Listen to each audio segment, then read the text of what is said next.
So we actually flipped about 18 feet in the air.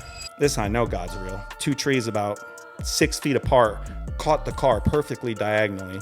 Didn't know it at the time. Ejected him because he was shorter, cut his throat. So he died on impact. The fact that that's all that happened is like a miracle. They said there was like a 1 in 2 million chance that I even lived that, not let alone wasn't sipping food through a straw the rest of my life. Said I'd literally rather be dead than live another day like this. Chucked a half pound of weed, about 40 Suboxonates, and a ton of Xanny bars out the window while driving on a highway. I'm for any way that possibly helps you personally recover, whether it's, being on medication, being off medication. For me personally, I can't be on anything or I'm a disaster.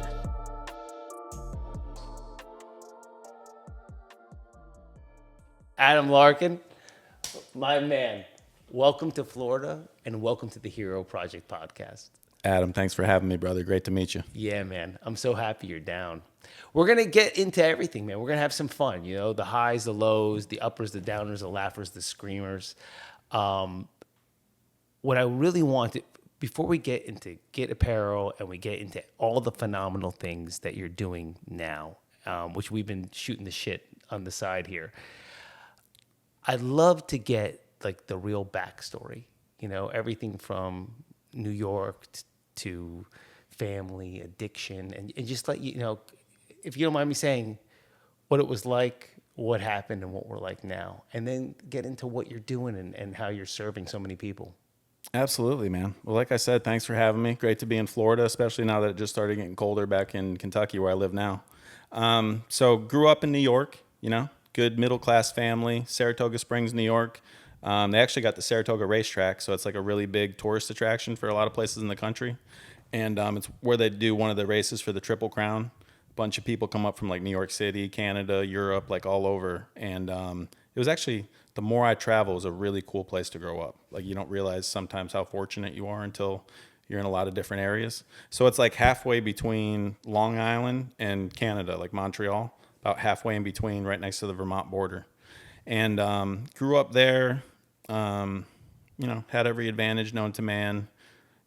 Realized early on, looking back, that I probably had a problem since when I was 13, me and one of my buddies, Josh Burns, if you do watch this, Josh, sorry for calling you out 30 years later. We went up to his house, man, and he bartended it up. First time ever drinking, I had 14 White Russians in I think 15 minutes. So he poured 15 shots, poured me 15 shots. I didn't get to the 15th shot, but I would never drink a White Russian again, even if I drank right now. That was Kahlua vodka and milk? Yes. Yeah. Okay. Yes. So first time ever drinking, 14 of those in like 14 minutes or something within a 15-minute period. And I just remember like an hour later, remember those cool little like mongoose villains? Of course. Yeah. So I had the mongoose villain with the front and the back pegs, the black bike. I'm riding down, I lived in a suburban housing development called Terrell Hills, which obviously there's a lot of hills. Yeah. And going back to my house, I just remember hitting like the divot that went into my driveway and doing like a double flip into the grass and laying there for a minute, and then squirreled into the house somehow, got puked on the stairs, got up into my bed and woke up the next day. Parents were pissed, bro. Literally didn't go to school the next day, got grounded and whatnot. And I was like, that was my first time drinking. So it's like looking back, yeah, probably... Definitely. Welcome. Definitely. Welcome. Yeah, I definitely was an alcoholic / addict at an early age. Started smoking weed, just knowing what I know now, just wanted to change the way I feel, just fit in. Yeah. And it's weird, bro. Like, as you know, like now I can do that sober. And it's like, I couldn't then. I don't know why. Maybe it was just growing up, going into an identity, school. I don't know what the parameters for it were, but I definitely used to have to even want to feel, which I never got to that level, how I feel now. But that's how I used to want to feel and thought that would make me feel that way. And started smoking weed, started, when I was 16, maybe experiment with like LSD at like a concert, some mushrooms and stuff, just getting wild. And it didn't get out of control until I was 19. So when I was 19, 9/11 happened. I'm 2 hours from there. All my friends, gung-ho to go in the military, serve the country. Everybody's pissed off. They just hit the trade centers.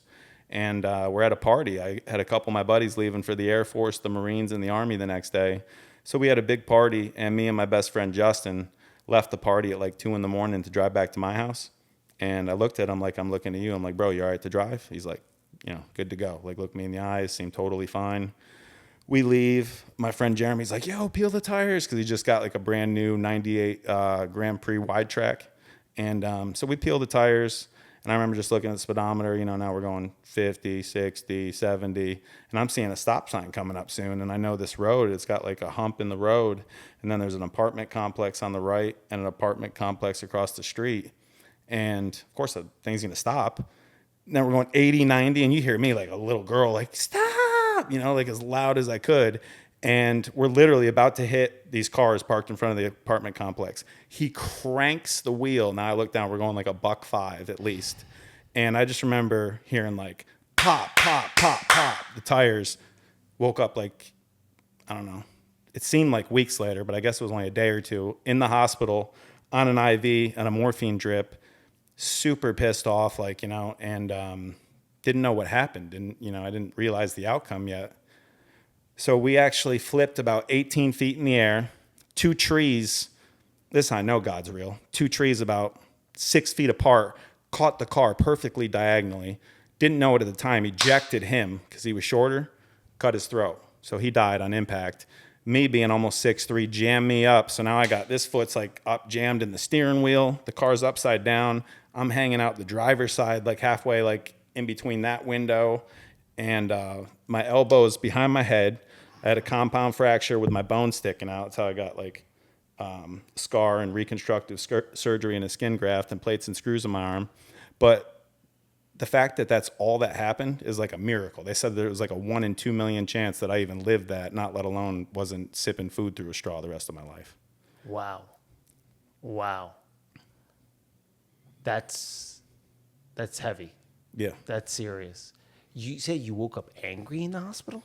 Yeah, like I woke up not like at first, but like afterwards almost looking like, where's he at? Because they told me, so here's why. They told me he was in Saratoga. And I'm thinking in my head, I'm in Albany, meaning they helicoptered me to the capital of New York to put me in like a, severe trauma unit or I was going to die. So I'm like laying there like thinking I'm dying. And this dude like broke his pinky or something. I didn't realize they got him his own helicopter. He died en route. And they brought him back to Saratoga. And my parents and nobody could tell me this because they didn't want me to like stroke out or have a, seizure or aneurysm or whatever comes from that. Wow. Yeah. And that was, you're 19 years old. 19 years old, just got my first brand new vehicle. Remember those Prelude VTECs? Of course. It was the last year they made them, 2001. I had the 5-speed with the turbo, the DOHC. You remember. Yeah. And just got into college, first semester into school. And things were going good, man. I was, at that time I thought it was good, but I was selling, pounds of weed too on the side. And nothing had got out of control at that point until that happened. Yeah. How long did it take you to recover from that and move forward? So I was in the hospital, I think like 2 weeks. And then they had like a outpatient nurse like come and like do my bandaging and all my stuff at my house. But how they killed me was this was 2001 when Purdue Pharmaceuticals was pumping oxys as non-addictive substances. Mm-hmm. They sent me home with Oxy 40s with 11 refills. 40s. So out of the gate, first prescription painkillers, Oxy 40s. Oh my Lord. Well, here we go. Yeah. And here we go. You go back to college now?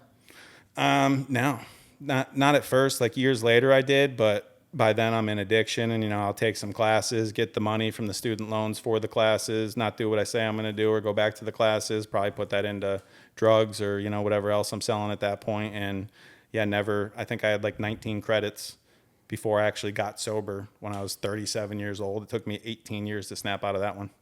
So do me a favor, just because I'm curious too. And I understand, right, a head full of denial or even just, there's just such a lack of awareness and understanding. But you're 19, your buddy dies. You got the oxys. And is there any sort of awareness, any sort of like that I'm going down the wrong path? Or was it just like, this is life? Like I'm just living? Well, so at first there wasn't because, I'm taking them like I'm supposed to. Like it says like take one. One every 4 hours? Yeah, take one 3 times a day. So I'm Right. like, I'm taking a prescription, Yeah. Like my deal was like weed and alcohol and stuff at that point, like maybe some acid or mushrooms at a concert, but nothing like, I want to be a full blown, junkie or addicted to painkillers. Sure. Yeah. All right, so you go back home. I'm taking it. Go back home. So I'm with my parents. I had my own apartment too, but I'm staying with my parents because of all this. And, everybody's coming to visit me. It's on the news. It's like it was a big deal. And kind of blame myself, especially for a long time. Like, well, what if I drove? What if we stayed there? What if, we never even went there? All sorts of stuff, man, for years. That's and a that lot. probably fueled how much longer I was in it than I had to be. I'm sure. Subconsciously, like looking back now 100%. that I'm like and able to actually like look back, in real time and be like, I wonder why. That's probably why. Yeah. A guilt, a remorse, survivor's guilt. Yeah. In a way. Not Right. that you're consciously aware of it, but it's like in the back of your mind. It's Right. deep down there. So, like you said, you're getting sober in your late 30s. How does life proceed after that? What you mean? Well, like like in between the car yeah, accident like and that? let's say like 20s into 30s, and obviously you're selling weed, but like now we start forming also your personality in a different way. We're becoming men, becoming adults, 20s to 30s. Like, where does life take you? All over the place, bro. Go on. Ups and downs. So like, it wasn't really bad until I was in like my mid 20s, because I still had like the entrepreneurial spirit I have now. I didn't have any morality or conviction or, like, oh, it's only weed or it's only, whatever I'm selling at the point. And I had money. I had plenty of money, like I'm making a couple $100,000 a year doing this. It's not like, I was like struggling, like Tax free. right. Illegitimately without Uncle Sam knowing. And, had apartments, cars, jet skis, travel. Like, was in Vegas. I went out to Vegas, got so oxyed and methadoned out. I don't even really remember the night. But the next night, when I snapped out of it, I won $37,000 playing poker. So a week to visit friends turned into 9 months in Vegas. Love this. Dude. So that was 23. And then 24, went back home, turned up the weed game a notch, felt like I was catching heat. So I'm like, well, we'll disappear. Of course, where did I come? Right on your other coast. I was in Tampa for almost a year. Okay. And lived down on Bruce B. Downs and Bears Ave in Tampa. And not too far from like Tarpon Springs, like that Greek community and, Clearwater. Yeah. And got to know Tampa well and, was just hiding out with like 80 grand, just chilling off the grid. This is before all like the super technology came in. And not selling, just kind of off the grid. Oh yeah, like literally just taking tons of stuff myself, Yeah. Painkillers, methadone, oxys. So I realized that methadone would keep you straight for like 2 days and you got insanely high off of it. So that became my new like go-to. So now I'm working ways to squirrel my way into a methadone clinic so I don't got to go buy all these 40s on the street. So now by 24, I'm taking 160 milligrams of liquid methadone at a clinic daily. Damn. Yeah. Like just Damn. Shot. And then they give you your own little, like, do you want orange, pineapple, or cranberry juice? Like a little kid. So now I'm drinking a methadone and chasing it with pineapple juice daily. Yeah. And that's my life at, 7, 8 in the morning, every morning. Like I got to do this before I can function in life. Now I'm truly asking this question for the audience, right? Because I know we can identify and we can relate. I actually never thought I had a problem because it was almost like whack-a-mole, right? At this point in your life, are you starting to become aware that do you think you have a bad habit? Do you think you have some form of a dependency? Do you think, okay, I'm an addict and I'm just making this work? Or are you just living? I was everything you just said. Right, but right. I don't think I realized it yet because I didn't have enough pain. I wasn't sick and tired of being sick and tired, and I had plenty of loot. Yeah. And I was still, doing what I do today, but totally the opposite as far as like the lifestyle, Yeah. Just doing it all in a shady way. Yeah, of course. And super high the whole time. Yeah, but your superpower is your superpower. You know what I mean? It's just you were plugging it into that way. Yeah, but that's still your superpower. Right. All right, so we're in Tampa, right? You're off the grid, and life is life, but without condensing it too much, but without over expanding. Try to lead me up now to 36, 37 years old when things are about to change. Right. So it got to the point so bad by like 36 that I definitely knew. So to answer that question from before, I knew I had a bad problem. Yeah. I knew I needed to do something different. You know, been to jail a few times. No long stints, just like a couple weeks or less. What'd they get you on? Man, so one time 4 pounds of weed, a Okay. different time, possession of heroin, different times 1 million aggravated unlicensed operators, driving without a license, speeding, like just tickets that if I would have just paid, I'd be fine. But I'm just like, I just ain't never going back to that town. Yeah. And just a bunch of stupid stuff for the most part. Stealing, by this point, I'm, robbing stuff, just kleptoing stuff like it's legit. Half the time, so zannied out, bro. I got $2,000 in this pocket. I'm stealing razor blades at 4 a.m. at Walmart. Like, why? I don't know. You just answered my question. Yeah. I was like, with the money, why are you stealing? Right. So just like that, entitled and just, I can do anything. Who's going to stop me? Well, crazy. Yeah. Yeah. Just the insanity of it. The insanity. Right. Just straight shot, bro. Walking in like it's legit, robbing stuff $2,000 cash that you don't in your even pocket. need. Like, you know what I mean? Like right now, I need to shave, but I'm not gonna go rob something. I'm gonna shave when I get to the Airbnb later. Yeah, but that's the mindset. That's where you're at. So, okay, in jail a few times, the insanity. But what really brings you to the end? So my brother is a good person, like good light in my life. He's actually a biblical counselor. He's got his master's degree in biblical counseling. Fascinating. He went out to Kentucky and paved the road as far as me ending up out there. He's lived there since like 2005. So now it's 2018, and I just knew I needed to get out of there, man. I needed to do something different. I'm like literally staying in basically like a trap house, like basement, like apartment, almost to the point of being evicted, being homeless, stuff all over the place. Just like, if you walked in, you'd be like, this is crazy. Not let alone would want to live there. You know what I mean? Yeah. And he saw what was going on. He's like, man, let's get you to Kentucky. Let's get a fresh start. Hooked me up out there, came and got me, fit everything I had into his car with him, and we just literally bounced. And I think I left the stuff that probably wasn't even valuable in his storage behind. Of course, never paid that bill. Who knows what happened with that stuff. The thing that did suck is I lost a lot of pictures. So I had like picture albums from like 2 to like 25 that my parents had given me, like really good ones, and 2 of those were in there. So it's like I'll never get those pictures back. Who knows? Maybe we'll make amends together, and we'll go ask that storage unit if there's anything they have left behind. Yeah. Well, and that might also be subconsciously now why I video and take photos professionally of everything, because I'm never losing a memory again. Oh, I love that. You know what I mean? Never losing So a memory again. maybe I just thought of that. That's probably another subconscious, like blaming myself, never losing a memory again. Never. I love that. And I back up all my iPhones and laptops, so really we won't. That may be the title of this podcast, Never Losing a Memory Again. Yeah. That was beautiful. That's a great quote. Really, it really is. So he takes you out to Kentucky. By the way, I am a little fascinated with his faith, by the way. Now, do you have any faith at this time? Do you? I believe in God, but I'm not saved, and I'm not at all living like a Christian or like somebody who's like doing something right in life. Totally get it. Yeah. Totally get it. But yeah, I knew, just me even surviving that and just how I grew up, family, believing in God and stuff. Like, yeah, I knew God was real. I just didn't know God. Yeah. Well, that's perfect. He brings you out to Kentucky. You get a second start, and right, but it's not the end yet. No, of course not. Right, it's So not yet. No, even that took like a year or two. So then it's like, now I'm just doing the same old manipulative deal, different thing. All right, now I got a nice place to stay. I got nice people around me, people that are actually trying to help me, so I can master, manipulate, and do what I do.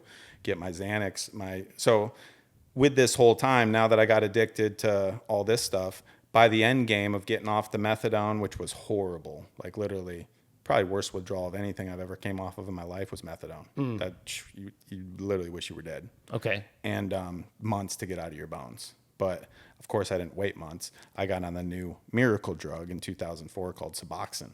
And so I was on this whole time, I was on Suboxone from 2004 till I got sober. So like probably like 14 years. Really? Yeah. 14-year run with Suboxone. Mm-hmm. And you still rather than that detoxing off of that, you still think the other one was worse. Oh yeah. So the two worst withdrawals I ever came off of for an opiate is methadone, second Suboxone. Got it. Okay. And then worst withdrawal I ever came off of, which we'll come to soon, is benzos like Xanax and Klonopin. Yeah. So what I was saying was, though, I actually worked the doctors. So while I'm getting prescription Suboxones, I'm also getting 3 Xanny bars a day, 90 Xanny bars monthly for all these years. Woo! So this is why I'm doing a lot of the stupid things I'm doing. Yeah. And not remembering how I woke up in a jail cell for something stupid, or why I went into Walmart and stole razor blades that I didn't need. In your brother's hometown. In your new No. fresh start. No, so this is what I was doing in New York. Oh, got it. But yeah, got I'm it. sure, of course, I did some of the stuff out there too, and manipulated the doctors in New York to send me these prescriptions. So now I got a Suboxone clinic in Kentucky, in northern Kentucky, next to Cincinnati I'm going to. Then if I want to sell some of these and manipulate that system, I just keep enough Suboxone so I don't, withdraw. But I sell 80% of them and go to Cincinnati and get some heroin or some Oxy 80s or drugs that I actually like that'll get me really high. Yeah. And then the whole time I got them sending the Xanny bars, not to Kentucky, but to Ohio, because it's only 10 minutes away, and I go there and pay cash, so that way it doesn't alert the DEA or the Casper reports on the prescriptions I'm getting. Addiction is addiction, right? Yeah. But I do love also understanding how your brain works, because it is going to parlay into what you're doing now. The fact, like just the way you were creative and you were seeing the angles. Using different states and different... Yeah, but it also shows you that not everyone's that creative, and not everyone's that... Entrepreneurism is entrepreneurism, whether you use it right or not. Not everyone's that aggressive. Some people are literally so lazy they'll just suffer the consequences. You know what I mean? But Adam, what really brings you to the end? So the end, I told you I knew God was real from the car accident. I know if I didn't remember that, it was reaffirmed when I chucked against any kind of business mindset, against a criminal mindset, against an entrepreneurial mindset. I literally got on my hands and knees and said I'd literally rather be dead than live another day like this. Chucked a half pound of weed, about 40 Suboxonates, and a ton of Xanny bars out the window while driving on a highway, and literally went to a detox for the first time in my life. Drove yourself?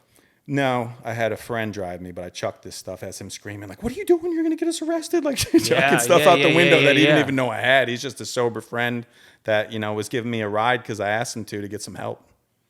That's a moment with God. Yeah. And you actually check into detox. Check into detox in Lexington, Kentucky. City, probably like 300,000 people in between where I live now and Cincinnati. It's like a halfway point. Okay.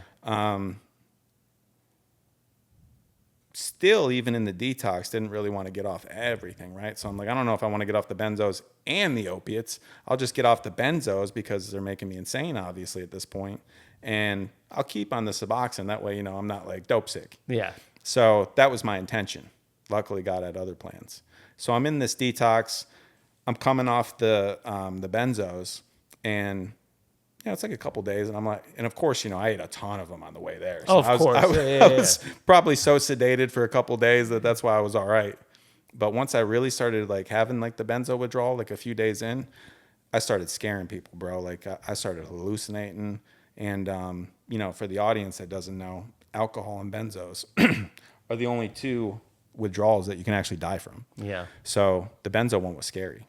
Like literally, I was insane to the point they locked me in a old folks wing and like shut it down. And it was like me, like a couple geriatric people, that probably didn't know what I was doing, or it would have scared them too. And I'm, thinking everybody's against me now. I'm all sketched out. I'm like seeing shadows, like stuff that isn't there. Almost what you'd hear about, just from like horror stories, like the old days. Yeah. Like these like jails, institutions, or death. Like when I think of institutions, I think of like being like that in a place you don't want to be scared. Yeah. I'm thinking, it's an old movie, but I'm thinking 12 Monkeys with Brad Pitt and Bruce Willis. That's how I'm seeing, right?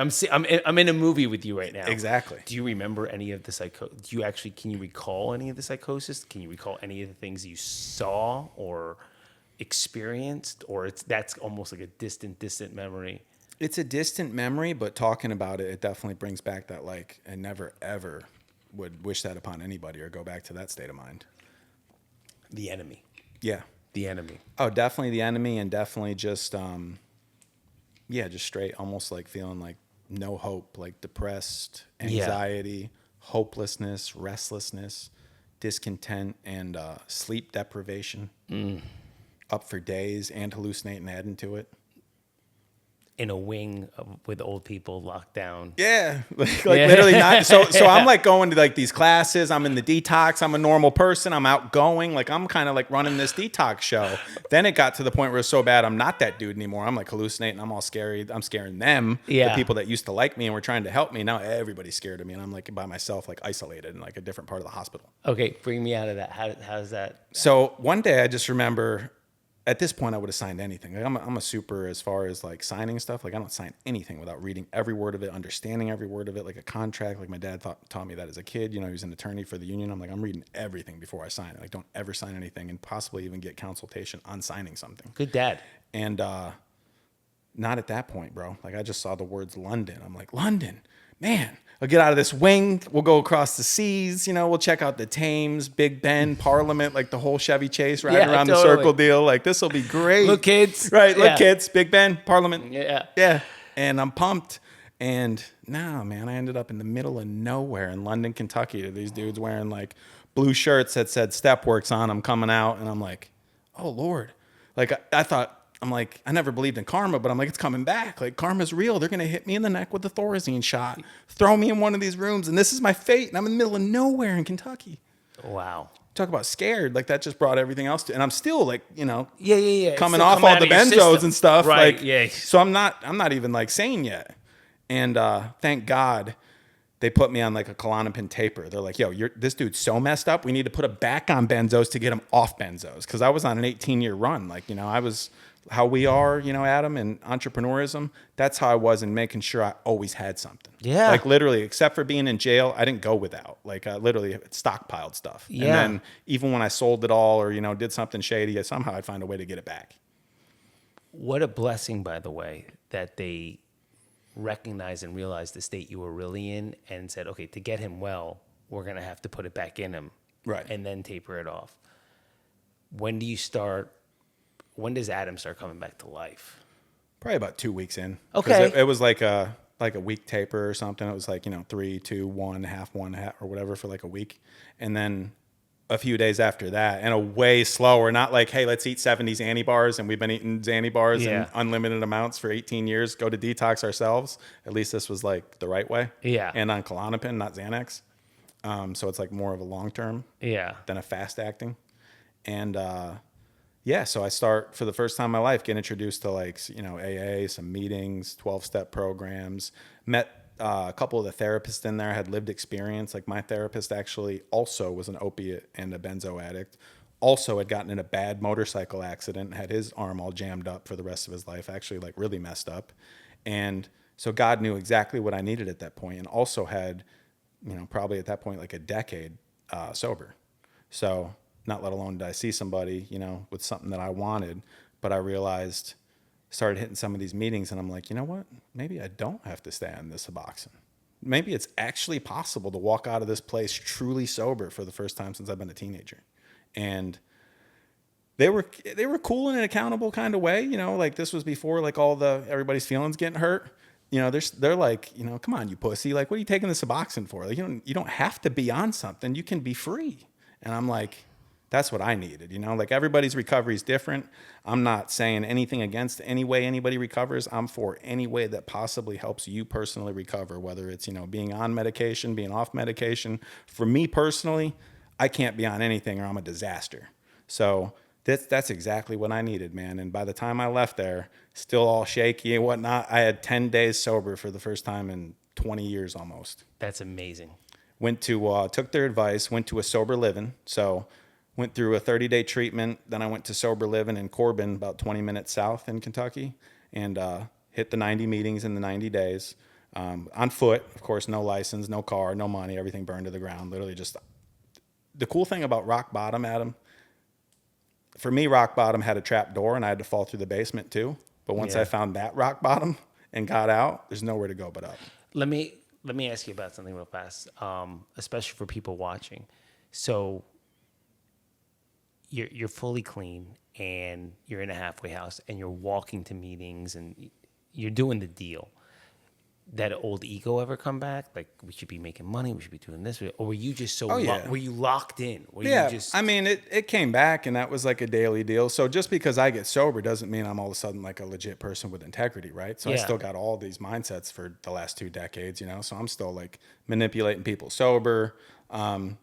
Maybe whether it would have been if I didn't meet a good women, or I probably would have just changed addictions. I can still do that today. You can be a workaholic or a workoutaholic or a whatever aholic. yeah.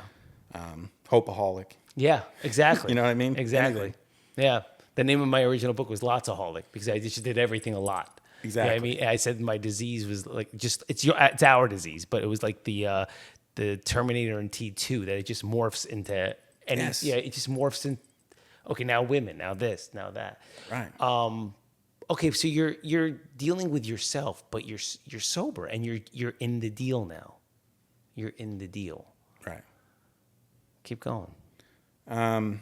So the game changer for me was I was in there for about 3 or 4 months. Met my fiancée, who I'm with now, at a meeting. Great woman. She had at that point about 9 years sober, and she's a licensed clinician, licensed therapist. Had a nice like Lincoln SUV, had her life together. Good genuine person. Like nothing to do with anything materialistic. But you know how our minds work at that 100%. point. I'm like, she's got everything put together. A good woman will fix me.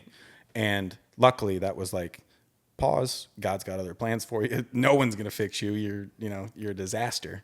And went to a ministry, bro. So my brother recommended this.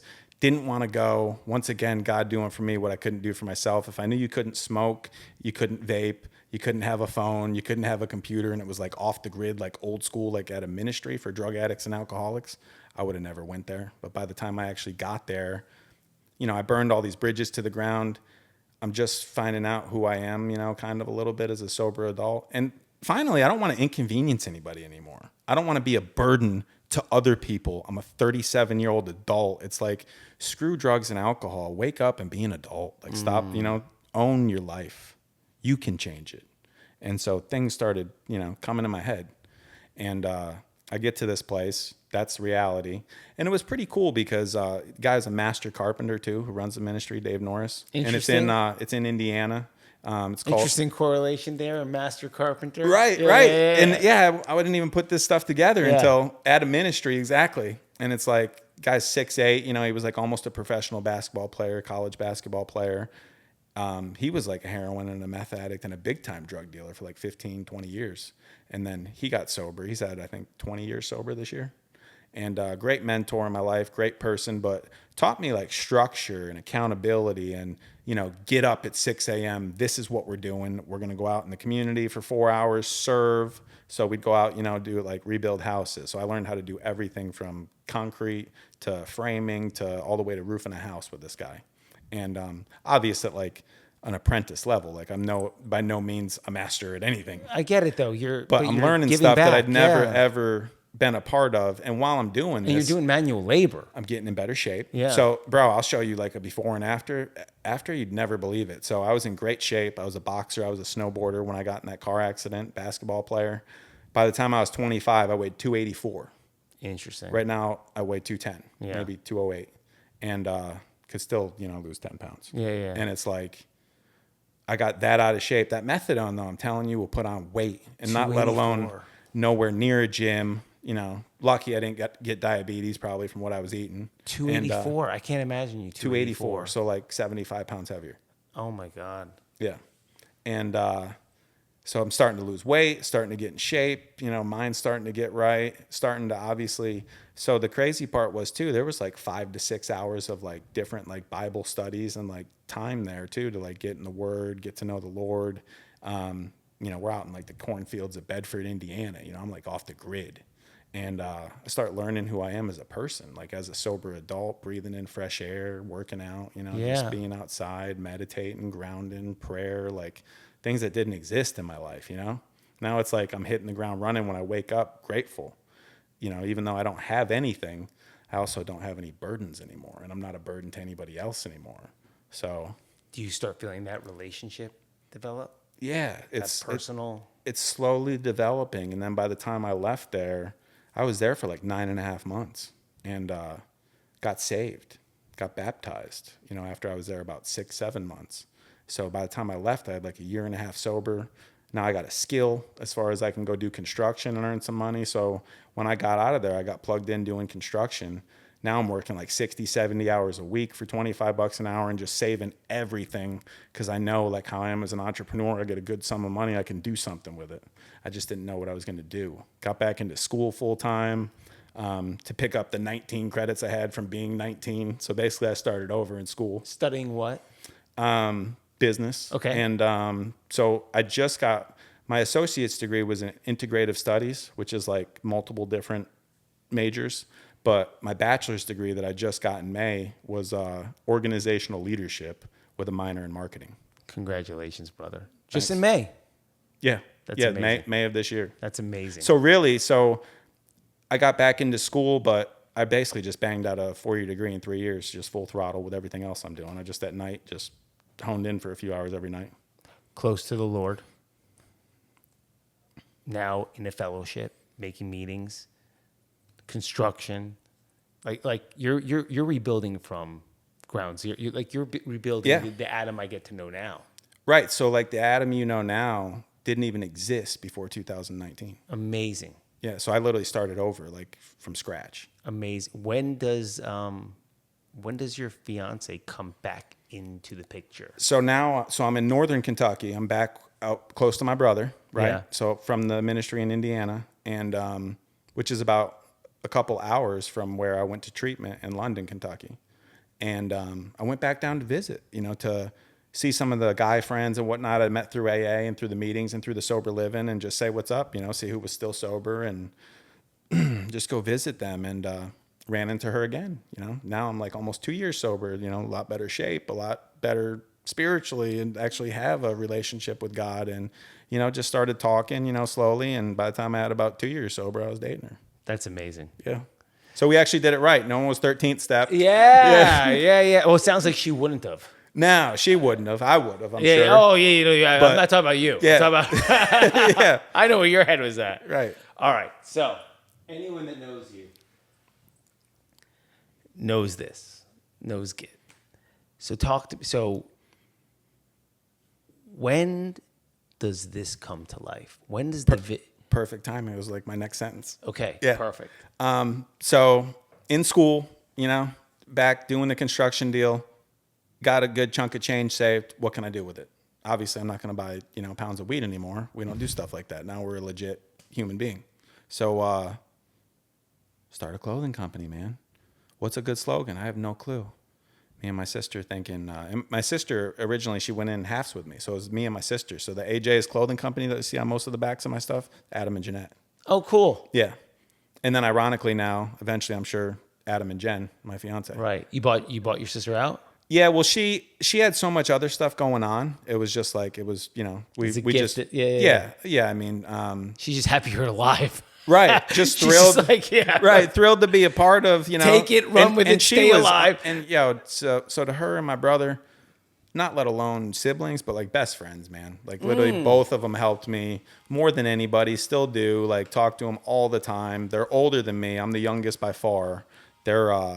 She's 12 years older than me. My brother's 14 years older than me. My other sister, who I don't see much, is 16 years older than me. So they were all 2 years apart. Wow. Yeah. Huge influences in my life. And, started the clothing company, man. Had no clue what I was doing as far as, running a clothing company. And I'm like, man, I got to figure out a way to market this. I don't got $100,000 to pay some marketing agency to help me out. What do I do? I'm like, well, people are rocking this social media game. So I was sure as heck not on the social media game selling drugs. I'm not trying to incriminate myself on Messenger like you see people nowadays. Yeah. So basically I started all the socials from scratch in 2021.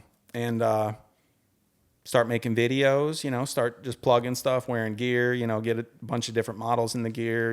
Had my best friend from Boston, dude, super smart. He's a scientist at MIT. Wow. Had him do my website on the side because he just does stuff like that on the side because he's got that brain. Of course. Right. He just builds websites that look super fire on the side. And started the website, getlive.com, threw a bunch of gear on, ordered a ton of hats, hoodies, beanies, trucker hats, fitted hats, tank tops, T-shirts, and just started rolling, bro. First, I focused on like hard inventory. I'm like, let's just have a ton of stuff. I'll sell it. And then started selling it all, started making videos. A reel went viral on Facebook. So, and the funny thing it was like me reposting like some sick like scooter / like skateboarding trick off some like crazy ramp at like Travis Pastrana's house. 69.9 million plays. Wow. We got 46,000 followers on Facebook from one reel. So to the point to where the notifications were dinging so hard, that it took like 90 days to stop dinging. That's amazing. Yeah. You might be bringing you back, for anyone watching this, and we haven't even got to the end of the story, but it's remarkable. What I did want to ask you, because sometimes people have a difficult time finding that bridge of, what am I going to do now? I'm going to start a clothing company. And then, and then you went on the ride. But was there any feelings, emotions, fear, anxiety about starting something on your own? Or, so many people have that's the fear. There's a block there. And to hear from somebody that really did it, like, were there any mental hurdles? Or was it, maybe for you, was it tunnel vision? Was it you had the blinders on? It was tunnel vision, but it also had like a purpose and a passion behind it, because it's like, get in the truck. Like, that's what GITT stands for. Do something different. Get inspired. Get motivated. Get whatever you want out of life, right? Like, yes. Get with the program. Don't get left behind. Like, yes. Keep rolling. Sky's the limit. You can do anything you want. Put the work into it, and it'll happen. Believe in God, help others, and God will bless you. And it's like, I just rolled with that full throttle and just used that in everything I was doing, and just that approach. And a lot of the times the memes I'd post, so what I try and do is I'll do like a motivational, positive, inspirational meme, and then I'll do a couple cool reels daily to like keep in the algorithm, like to hit both of them. Yeah. But all this stuff I'm doing, I can go back and look at, and it'll help me probably more than it's helping the audience. So it's like just me even saying this stuff and just putting those positive affirmations, visualizations, and just like, positivity behind it fueled me. And it's like, now I just go super hard with that, bro. Yeah. And it's like, it's steamrolled into a whole different level. Like, stuff I used to see and visualize is now I'm like passing these points, and it's like crazy. It's amazing. Yeah. That's amazing. But I'm grateful that you said that, because I think it's important for people to hear a real entrepreneur's backstory, and to hear what it was like when they started something. Like, what was it? And I love just the fuel, the purpose, the vision. Get in the truck from your sister had just enough fire underneath you where you weren't looking backwards at all. And you weren't. No. You just. Well, and the cool thing is when you burn everything to the ground and you're literally like homeless with no money, there is no backwards. Yeah. Like, a bad day in the entrepreneurial world sober, I'm crushing it. Yeah. You know what I mean? Like, yes. What, I didn't sell enough hats, or the video sucked? Okay. Yeah. Cool. No big deal. Right. No big deal. Rerun. Right. I'm 210 pounds. Right. Yeah, What do I do to adjust it? Let's go smash the gym and get that normal dopamine and serotonin. Let's go hiking. Let's get sunlight. Like, bro, I'm so busy nowadays. Like you are, Adam. I got to stack goals. So like, I'm calling Adam Jablin to catch up on a half an hour phone call. You better believe it's sunny out and I'm walking while I'm doing it. So that way there's a trifecta, because I don't got time to do everything. I love that. So it's like, I got to stack goals daily. I love that. It's just, what I've gotten is a lot better with time management. So Yeah. things like 3 years ago, I was 4 times as overwhelmed as I am now, doing a fourth of the work. Now I'm doing 4 times as much as I was then, and it's way easier. You know what I'm hearing right now? The wisdom to know the difference. Right. Right? The wisdom Exactly. to know the difference. And a lot of this stuff people don't realize, as you and I do, 12 steps will help anybody, man. You got sober billionaires shooting themselves or jumping out of a window because they don't have spirituality or prayer or meditation or grounding or breath work or the gym or hiking or family or somebody that loves them, something. Yeah. It's like they're missing it in a lot of key aspects. And it's like recovery, the tools to stay sober would help anybody, especially 100%. entrepreneurs. 100%. Yeah. Even if you say unmanageable over my anxiety, unmanageable over this, it's such a direct path to God. We're so blessed that they were designed for us, that we didn't have to rethink it, Right. Reinvent the wheel. Right. I agree with you. It would help anybody in any situation. At least get you to the next level where you had to go. You know what I mean? At least it'll get you off that cliff that you're about to jump off of. So GITT's crushing it. you're in a different state of mind. Went from selling clothes out of the trunk at an event to 41 states and 3 continents. Isn't that something? Yeah. Isn't that And you see, something? like, that's why I was like, in a heartbeat, people don't realize, like, you got to be a pro at networking. That's my Yeah. best skill, right? So I'm like, Jablin, what's up, man? Florida, ready to go. Jumped on a plane, no hesitation, almost like, Yeah. till like I meet the person I want to meet. I see other people doing things that I relate to or gravitate towards, and I'm like, how can I work with this person? How can I meet this person? I'll jump on a plane in a heartbeat. Yeah. And then look what God did also, right? This week you're going to have Ross, you're going to have Kevin, and you're going to have Matt Williams. Right. Right? So it's Went just from going down to meet a person I could tell I'd already be friends with to now I'm doing 4 podcasts in 3 days. It's fantastic. Yeah. It's the blessings. But one of the things that you shared with me privately, which I think it's really beautiful to talk about, is how I'd like for you to talk to the audience about fourth dimensions and what you and your fiance are doing. I find that really inspiring. Yeah. So my fiance worked super hard, right? Bought a nice property where she's from in Harlan, Kentucky, and we worked on it for like 3 years to get it. We wanted it to be. I'm not opening till I would send one of my own family members there, right? Like in every aspect. And opened in July, going great. Helping just females, 8 and nothing like, you see like these treatment centers like cramming a bunch of people in and stuff. We literally, the max is 8. That way they can get quality care, 12-step facilitation. God, a couple of them just got saved recently. We got, like church groups coming in, bringing them to outside meetings. We're incorporating a lot of the stuff that you'd see like 6 months, a year, maybe in sobriety down the road, like early. Cause it's like, why not? Like, get a sponsor, like while you're in treatment, start working the steps, do all the tools that we know are going to work now. So that way you're that much better later. Couldn't agree with you more. Why not? Right. Why not? You're setting them up for success. Just like old school, like I love it. accountability, I love it. But I think it's really important to talk about. Plus, you and I, time's going to go by. Yeah. And we're going to blink our eye. And we're going to be back together either at your wedding or 2 years from now. And we're going to look back on this video when it was recently open, helping 8 women. And, because with you and your fiance, who knows where the vision will go. Right. Do you know what I mean? So I wanted to bring that. And I think it's also important for people to hear that as aggressive and as disciplined and dedicated as an entrepreneur as you are, that you were able to say, it took us 3 years. Oh, yeah. And that's like super hard work and consistency. And like I said, I'll give her props. She's done, 95% of it. And she's a licensed therapist. She's actually like boots on the ground, the therapist there. We got peer supports. We just got a driver. So now we're able to do transportation. I'm a targeted case manager and a peer support. We have a couple of we call them recovery apprentices now, because we actually had a couple of the ladies do good in the program and then actually stay on to give back and kind of, give them like a phase in between. That's awesome. Yeah. That's awesome. Right. A place to stay and you're growing it. Right. Well, and it's like when you don't focus on money or you don't focus on anything, like we literally, bro, like I was telling you, is like, you want to talk about like being scared and stuff, you dump a ton of money into something and then don't see a return for months and months and months after be open. And it's like, it's just starting to, but it's like, I guess it's like that with anything, in the medical field. It takes a few months, and I've heard that from everybody. I'm sure. I mean, you were educating me on it, and just hearing your knowledge, all the different tiers and the insurance companies, and it was overwhelming, but you obviously learned. Oh yeah. You learned on the go. Yeah.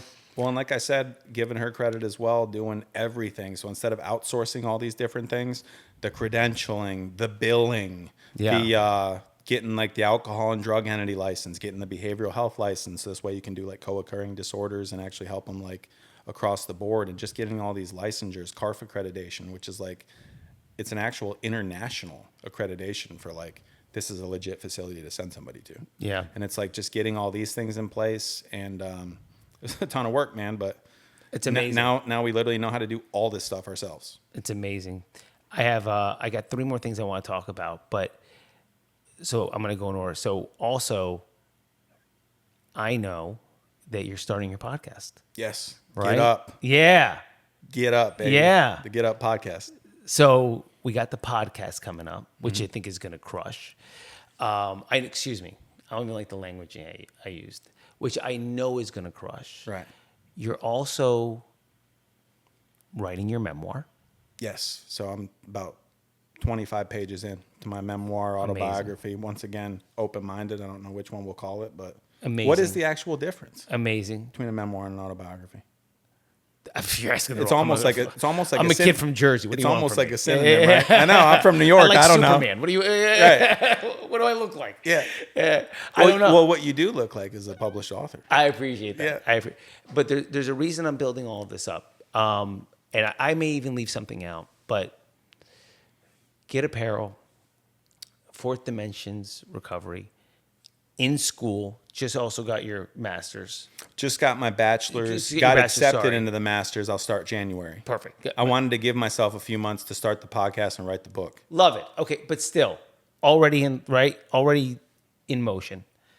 The podcast, the book,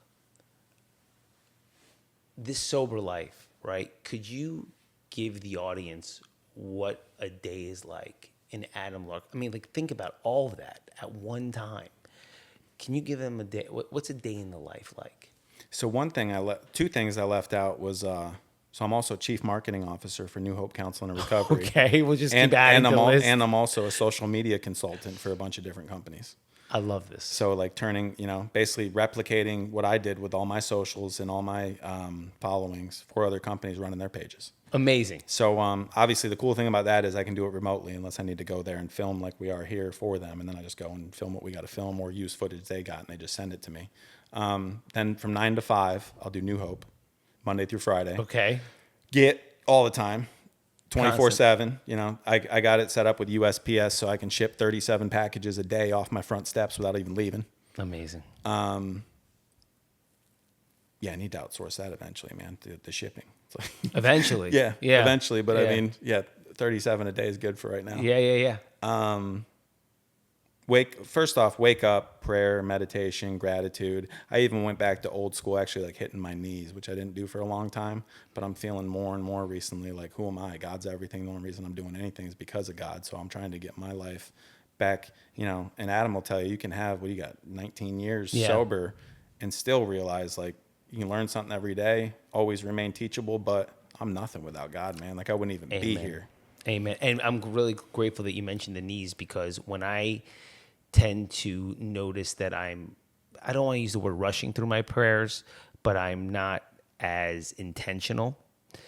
That's where the knees really kind of help me as well. It's like it's not even, and I'm just being honest with myself, by the way, it's not even so much about the humility. It's about this is what I'm doing right now. I'm focused on him and him only. So I'm grateful that you mentioned that. And I love everybody hearing, because they just heard we haven't gotten into the day yet, but with everything that you manage and everything that you run, what do you start with? Well, prayer, meditation, like it's still like the basics are the basics. Right. Okay. Yeah. I mean, if I'm not grateful and not in the zone before I start the day, and I'm really trying to do that now, you know how it is. Like sometimes before I get out of bed, I'll be emails or Facebook or, it's like, now it's the wrong thing. Like, don't even look at that. So now I started shutting my phone off at night, like not even totally off, in a different room. I go to sleep in a regimented, so I'll go to sleep at 11 p.m. I'll wake up naturally almost every day at 6. No alarm, nothing. I'll go turn my phone on. I'll be like, wow, I'm within like 4 minutes. I love that. So now I'm in that zone. Yeah. And I'll also do that with eating. So now I'm eating 11 to 7 as well, 11 to 6. That's right. You mentioned that to me. Yeah. So I don't eat till 11 a.m. and then I don't eat past 6 or 7. Perfect. And it's like I just get 2 good sized meals in that and I'm golden. Yeah. Like I don't need any more. It's great. And get a workout in. I hit the gym, trying to hit the gym 5 days a week. No matter what, non-negotiable, I'm getting at least like 10,000 steps in a day. Sometimes crazy mileage. Me and my brother went hiking recently, and just to see like what I could do in a day, because I actually had the time, I got 20 miles in. Hell yeah. So it was like 41,000 steps or something. Hell yeah. But so I'll hit the gym after New Hope, and then I was doing school. And then I'm just trying to work on other stuff like my book and the podcast and just launching other things. And it's like, I actually just did just did a reel. I think it was this morning I put it out, a little podcast reel. And I was like, the real work happens in between the 5 and the 9s. I saw the 5 a.m. to 9 a.m. and 5 p.m. to 9 p.m. So I'm New Hope 9 to 5, but I'm doing all these other different things. There's 8 more hours, man. It's like, people are like, oh, I think it was like a meme with like Don Draper from Mad Men. Yeah. He's like holding the glass. Like, I remember my first 40 hours. I remember my first part-time job. Right. It's like, bro, exactly. there's 16 hours in a day. Like, people are like complaining about their lives and whatnot. It's like, you could literally work an 8-hour job and then still have 8 hours to like do all these different things. This is why you're going to be a great father. You're going to be a great father. Dude, thank you for coming. I'm humbled, but I'm also really grateful that you flew down to Florida. Absolutely, This man. has been amazing. We are going to go chop it up in the gym together. Absolutely. We're going to get it. We're gonna go get get in the one truck. in. Yes. Get All right, get guys. motivated. Perfect. Adam, Appreciate you having me, brother. God bless you, brother. You too. All right.